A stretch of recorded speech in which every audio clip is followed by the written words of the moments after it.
দূর দূর, হঠাৎ করে কেন যে এত চুল ঝরছে বুঝতেই পারছি না। কতদিন হয়ে গেল চুল ওঠা আর থামছেই না। না, এমন হতে থাকলে তো মাথায় টাক পড়ে যাবে। না না না, আজ রাজবৈদ্যের কাছে পরামর্শ নিতে হবে। কি ব্যাপার মহারাজ, আজ আপনাকে এমন চিন্তিত দেখাচ্ছে কেন?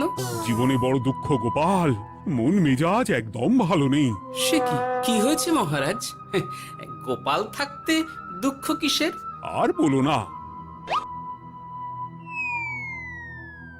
মাথার চুলগুলো আজকাল ঝড়ে পড়া পাতার মতো পটপট করে ঝরে যাচ্ছে। আমি তো জানি কেন এমন হচ্ছে, কিন্তু এখনই মুখ খুললে চলবে না। আর একটু বেশি বিপদ বাড়লে তখন মাঠে নামবো। তাই বলুন। এ তো খুব ছোট ব্যাপার, চুল ঝরলে টাক পড়বে, আর সেটা পড়া কত ভালো জানেন? কথায় আছে, যত বড় টাক তত বেশি টাকা। তুমি চুপ করো তো বাপু। যদি টাক থাকলেই টাকা হতো, তাহলে তোমার টাকা কোথায়? যেটা বোঝো না সেটা নিয়ে কথা বলো না। তাই না তাই, মহারাজের ঝরছে চুল, চিন্তার ভাঁজ মাথায়। গোপাল যতই চেষ্টা করুক, চিড়ে ভিজবে না কথায়। তোমরা সকলে থামো তো দেখি। ও রাজবৈদ্য, তুমি এর কিছু উপায় বলো। আগে মহারাজ, অনেক সময় দেহে ওই লৌহের পরিমাণ কমে গেলে এমন চুল ঝরে। আপনি বরং পালং শাক, ওই কিশমিশ, কলা ও আরো কিছু ফল আমি বলে দিচ্ছি, সেগুলো বেশি করে খান। আচ্ছা আচ্ছা আচ্ছা, তবে তাই করে দেখি।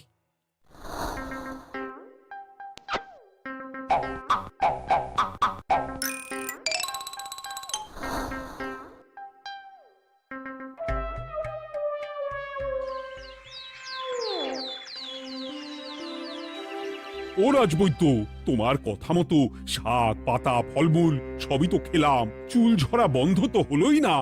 তো জানতামই এমন হবে। কিন্তু মহারাজ, এমনটা তো হওয়ার কথা নয়। কিন্তু হচ্ছে তো।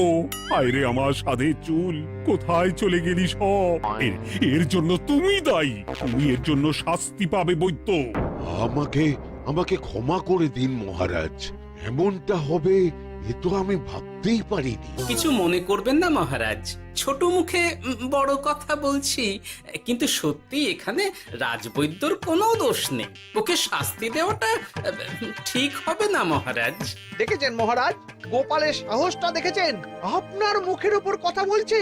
তা বলি, তুমি যখন এতই বোঝো, তাহলে নিজেই একটা আস্ত লোহা খেয়ে দেখো না, তোমার মাথায় চুল গজাচ্ছে কিনা।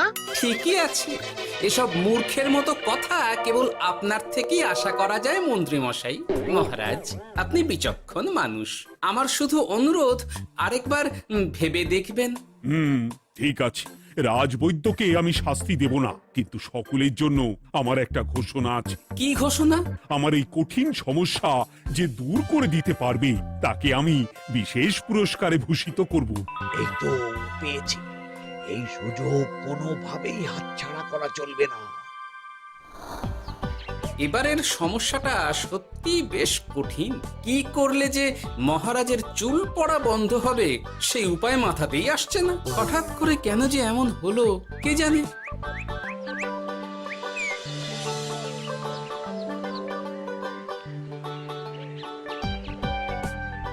ও মা, তুমি এসে গেছো? একটু বসো, আমি তেলটা মেখেই হাত ধুয়ে খাবারটা বাড়ছি। হ্যাঁ, সে ঠিক আছে, কিন্তু তুমি কিসের তেল মাখছো এটা? কি আবার মাথার চুলের তেল? এখানেও চুল, ওদিকে মহারাজেরও চুল ঝরে পড়া নিয়ে আমরা সবাই হিমশিম খাচ্ছি গিন্নি। আরে, মহারাজের অত সুন্দর কালো চুলগুলো ঝরে যাচ্ছে, এ তো ভারী দুঃখের কথা। সে আর বলতে, ওই জন্যেই তো আমি বাবা মাথায় এই জড়িবুটি তেল মাখি। এতে চুলের গোড়া শক্ত করে, চুলকে ভালো রাখে, নতুন চুল গজায় সব। হ্যাঁ। কি কি বললে? নতুন চুলও গজায়? সত্যি? হ্যাঁ। বাহ, তাহলে আর চিন্তা কি?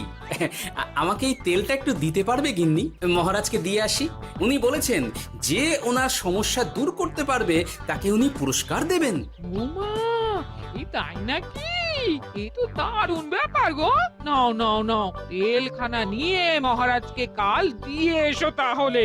আর জানিয়ে দিও, দিনে 2 বার কিন্তু তেল মাখতেই হবে। হ্যাঁ, আচ্ছা ঠিক আছে।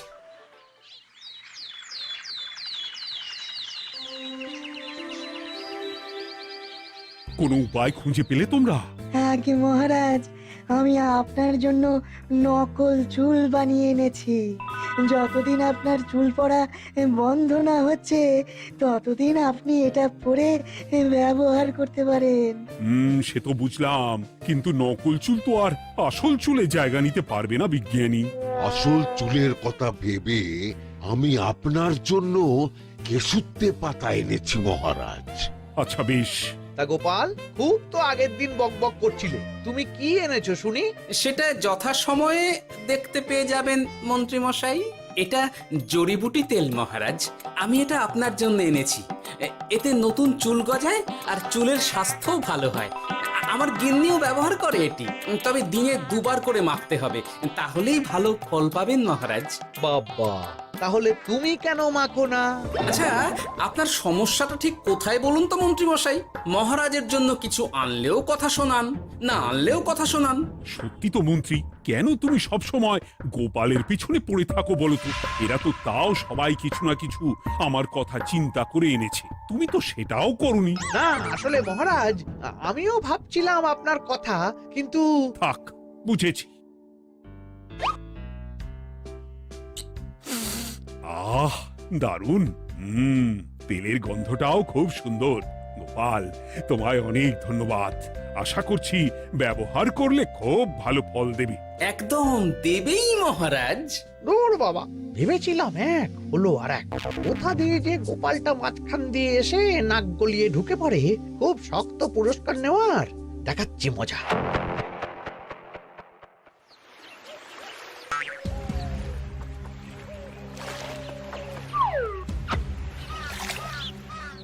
এবারে গোপালের তেল দিয়েই সব কিছু তোলপাড় করব।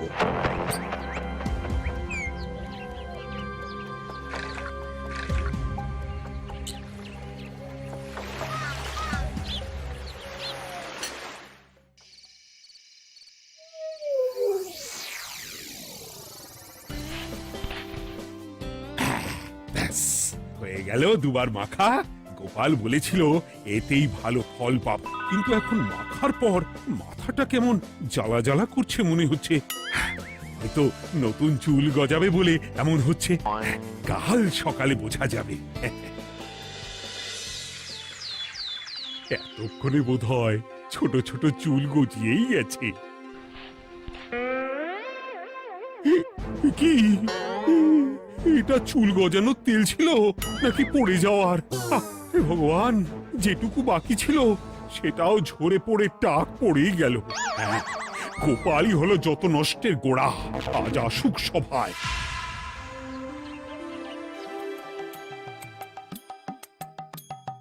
এই যে এখন এলেন উনি। ও কি মহারাজ, আপনি এমন কাপড় মাথায় জড়িয়ে বসে আছেন কেন? তুমি আর এমন প্রশ্ন জিজ্ঞাসা করো না গোপাল, তোমার দয়াতেই মহারাজের এমন অবস্থা। মানে? মানেটা আমি তোমায় দেখাচ্ছি, দাঁড়াও। এই যে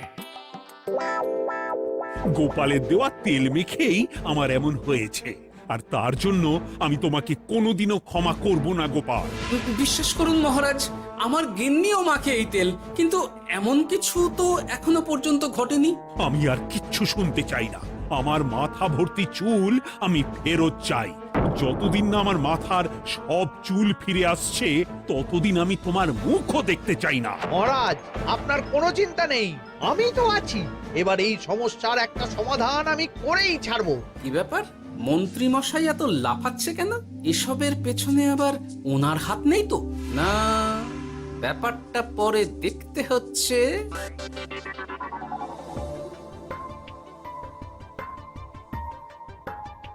আমি বলি কি মহারাজ, এই সময়টা বরং আপনি নকল চুলটা মানে পরচুলা ব্যবহার করুন। হ্যাঁ, অগত্যা কিছু তো একটা গন্ডগোল আছেই।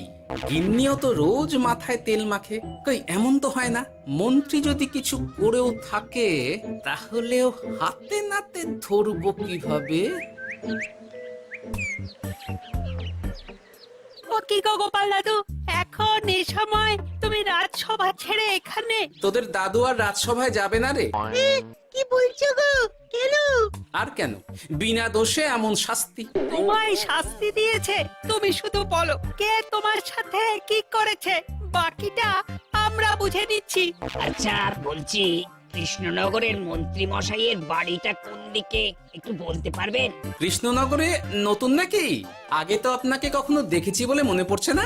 হ্যাঁ, আমি এখানে থাকি না, আমি এখানে আমার কাজে এসেছি, তাই মন্ত্রী মশাইয়ের বাড়ির ঠিকানাটা যদি একটু বলে দেন। নিশ্চয়ই, এ পথ দিয়ে সোজা চলে যান, তারপর কিছুটা ডান দিকে গেলেই পেয়ে যাবেন। আচ্ছা, অনেক ধন্যবাদ। ভিন গাঁয়ের লোক মন্ত্রী মশাইয়ের বাড়িতে, ব্যাপারটা বেশ সন্দেহজনক লাগছে। এই এই গুলটে ন্যাপলা, তোরা তোরা দুজন একটু আড়াল থেকে দেখতো লোকটা মন্ত্রী মশাইয়ের বাড়িতে ঠিক কি জন্য এসেছে, তারপর আমায় খবর দিস। ঠিক আছে গোপাল দাদু। তোমার আবার এখানে আসার কি দরকার ছিল? আমি তো বলেছি যে আমি ঠিক গিয়ে তোমার পাওনা গন্ডা মিটিয়ে দেবো। মিটিয়ে দেবে? কতদিন হয়ে গেছে জানেন? দেখো, হয় আমার কীটনাশক আর সার সব ফিরিয়ে দিন, নয়তো আমার জিনিসের দাম মিটিয়ে দিন। কীটনাশক, সার আর কি করে ফেরত দেবো বলো? ও তো সব পুকুরের জলে মিশে গেছে। ওসব আমি জানি না, আমার পাওনা গন্ডা মিটিয়ে দিন, ব্যাস। চল চল, এখনই তাহলে গোপাল দাদুকে গিয়ে সব জানাই। হ্যাঁ, চল চল। দাদু, ও গোপাল দাদু। তোরা এসে গেছিস? আয় আয় আয় আয় আয়। মন্ত্রী মশাইয়ের মুখ থেকে অনেক খবর পেলাম। তাই নাকি? কি শুনি? মন্ত্রী মশাই ওই লোকটার কাছ থেকে অনেক কীটনাশক সার নিয়েছে, কিন্তু এখনো জিনিসের দাম মেটায়নি। হ্যাঁ, ওই জন্যই তো মন্ত্রী মশাইয়ের উপর লোকটা খুব রেগেছিল, হুমকিও দিয়েছে 1 সপ্তাহের মধ্যে জিনিসের দাম সব মিটিয়ে দিতে হবে। তাই নাকি? কিন্তু কীটনাশক সার নিয়ে মন্ত্রী মশাই কি করবে? সেটা তো বলতে পারবো না দাদু। তবে হ্যাঁ, মন্ত্রী মশাই ওই লোকটাকে বলছিল যে ওই সব কীটনাশক সার পুকুরের জলে মিশে গেছে। কি বললি? পুকুরের জলে? আচ্ছা, এবার দুয়ে দুয়ে 4 করা গেল। অনেক ধন্যবাদ রে তোদের। বল বল, তোরা কি খাবি? কিচ্ছু লাগবে না গোপাল দাদু, তবে ভোলা বয় আর মিষ্টি খাওয়ালে। আচ্ছা আচ্ছা। কি করে যে মহারাজকে আসল ব্যাপারটা বোঝাই, কিছু তো একটা উপায় বের করতেই হবে। তা বলি বাবা, রাজসভায় যেতে হবে না বলে কি সারাদিন এইভাবেই শয়নে শয়নে দিন কাটাবেন বাবা? হ্যাঁ, উপায় পেয়ে গেছি। বুঝলে গিন্নি, আমাকে একটা জায়গায় যেতে হবে, বুঝলে? তারপর ওখানে যদি কাজ হয় তাহলে আগামীকাল রাজসভায় আমি যাব। কিন্তু তুমি যে বলেছিলে তোমার এখন ছুটি। হ্যাঁ, কি আর করি বলো, গুরুত্বপূর্ণ একটা কাজ, তাই যেতেই হবে। আচ্ছা যাও। কই গো বিজ্ঞানী? আরে গোপাল যে, বলো। এই এই যে বিজ্ঞানী, একটা বিশেষ দরকারে তোমার কাছে এলাম, বুঝলে? হ্যাঁ, বলোই না। আচ্ছা, এই দূষিত জলকে কিভাবে আবার পরিশুদ্ধ করে বলতে পারবে? কেন পারবো না? জলের মধ্যে একটু চুন আর ফটকিরি দিয়ে দিলেই জল আবার দূষণ মুক্ত হয়ে যাবে। তবে ওগুলো দেওয়ার পর কিছুদিন সেই জলকে ব্যবহার করা বন্ধ রাখতে হয়। হ্যাঁ। আচ্ছা আচ্ছা, অনেক ধন্যবাদ, আসি তাহলে। হ্যাঁ,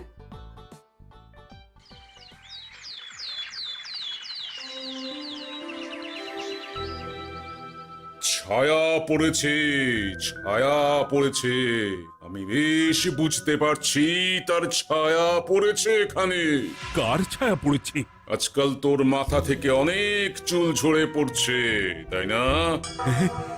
আগে হ্যাঁ সাধু বাবা, আপনি একদম ঠিক কথা বলেছেন। ও বাবা, এ আবার কোথা থেকে উদয় হলো?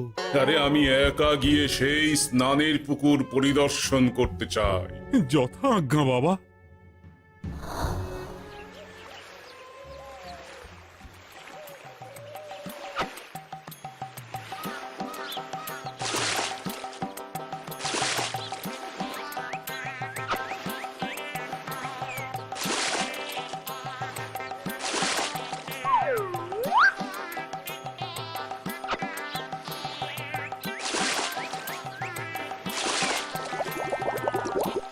যাক বাবা, মোটামুটি সপ্তাহখানেক এভাবে থাকলেই পুকুরের জল আবার আগের মতো পরিষ্কার হয়ে যাবে।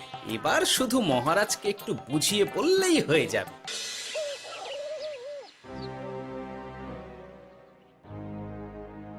কি বুঝলেন সাধু বাবা? আমার অনুমানটাই ঠিক ছিল। পুকুরের জলে কালো ছায়া পড়েছে, কুদৃষ্টি পড়েছে, তাই এমন হচ্ছে। সে কি? কি কালো ছায়া? যত সব বাজে কথা। জল দূষণ করলাম আমি, আর দোষ পড়ছে কালো ছায়ার উপর। তাহলে এখন কি হবে? চিন্তার কোনো কারণ নেই। আমি মন্ত্রপুত ভস্য ছড়িয়ে দিয়েছি। 1 সপ্তাহ ওই পুকুরের জল স্পর্শ তো দূর, পুকুরের কাছেও যাওয়া নিষেধ। তাহলে আমার মোহরের কি হবে? যথা আজ্ঞা সাধু বাবা। ও কি, তাহলে মহারাজ এতদিন স্নান করবেন কোথায়? সে কথা কাউকে চিন্তা করতে হবে না। মহারাজের ওপরে কালো ছায়া পড়া জল পড়েছে, তাই আগে সেটা শোধন করতে হবে। আমাকে তাহলে কি করতে হবে সাধু বাবা? আমার শিষ্য গোপাল আমাকে আগেই এই বিষয় জানিয়েছিল। আমি তার হাত দিয়েই তোর স্নানের জল পাঠিয়ে দেব। তাই আগামী 1 সপ্তাহ সেই জল দিয়েই তোকে স্নান করতে হবে। কি গোপাল? দেখছো তো মন্ত্রী, গোপাল আমাকে কত ভালোবাসে। আমি ওকে কত কথা শোনালাম, কিন্তু না না না না, কাল থেকেই আমি আবার গোপালকে রাজসভায় ডেকে আনবো। আমি আসছি, আমার কাজ হয়ে গেছে। আর হ্যাঁ, তোর স্নানের পুকুরের চারিদিকে প্রহরীর বন্দোবস্ত কর। কাক পক্ষীও যেন ওখানে প্রবেশ করতে না পারে। আচ্ছা বাবা, আচ্ছা।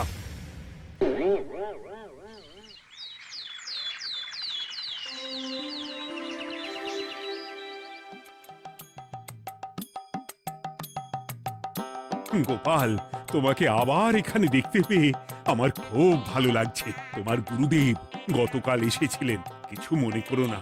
না বুঝেই তোমাকে অনেক কথা শুনিয়েছি। না মহারাজ, আমি জানি আপনি আমাকে খুব ভালোবাসেন, তাই আমি কিছু মনে করিনি মহারাজ।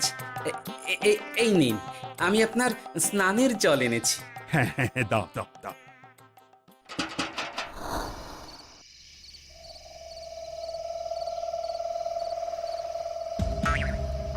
ও বাবা, পুকুরের কাছে যে গিয়ে দেখবো সে উপায় নেই। চারপাশে প্রহরীতে ভর্তি, তাহলে কি সত্যি সত্যি কালো ছায়া পড়েছে? ভালোই হলো, পাওনাদারকে বলে দেবো কীটনাশকটা জালি ছিল। হি হি।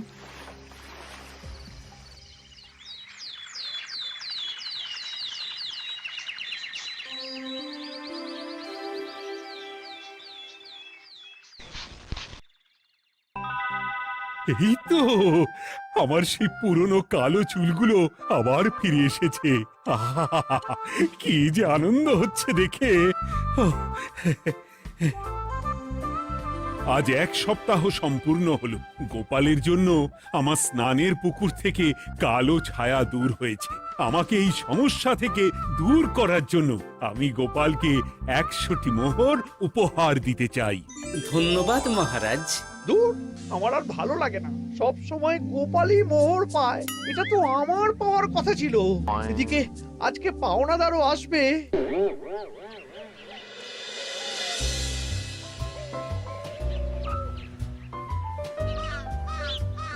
গোপাল দাদু, ওই লোকটা এসে গেছে। আচ্ছা, আসছি। এটা তো মন্ত্রীর বাড়ির দিকে রাস্তা। আমরা তাহলে ওদিকে কেন যাচ্ছি গোপাল? আপনার পুকুরের আসল রহস্যটা কি সেটা আপনি জানবেন না মহারাজ? মানে? নিজের চোখেই দেখুন, তাহলে বুঝতে পারবেন। আর একটু সময় দাও আমায় ভাই। এমনিতেও তোমার কীটনাশক কোনো কাজের নয়। কি এখন এসব কথা আর একদিনও সময় দিতে পারছি না। একটু বোঝো, একটু। সব আমি মহারাজের পুকুরের জলে মিশিয়ে দিয়েছি। মন্ত্রী, তুমি তাহলে সেই কালো ছায়া? মহারাজ, আপনার পর্দা ফাঁস হয়ে গেছে মন্ত্রী মশাই। তুমি তাহলে সবটা জানতে? একদম প্রথম থেকে। রে, খুব জোর ফেঁসেছি। এদিকে পাওনা আর ওদিকে মহারাজ, এখান থেকে কেটে পড়তে হবে। গন্ডগোল করে আবার পালানো হচ্ছে তবে রে। বলো, কেন করেছিলে? মহারাজ, আমি ভেবেছিলাম আপনার সব চুল উঠে গেলে আমি আপনার কাছ থেকে চুল গজানোর ওষুধ দেওয়ার নামে অনেক টাকা লুটবো। কিন্তু সেই ভাবনা ভাবনাই থেকে গেল, সেগুড়ে যে বালি হয়ে গেল। ভাবা যায় চুলের জন্য চুলো চুলি, হ্যাঁ?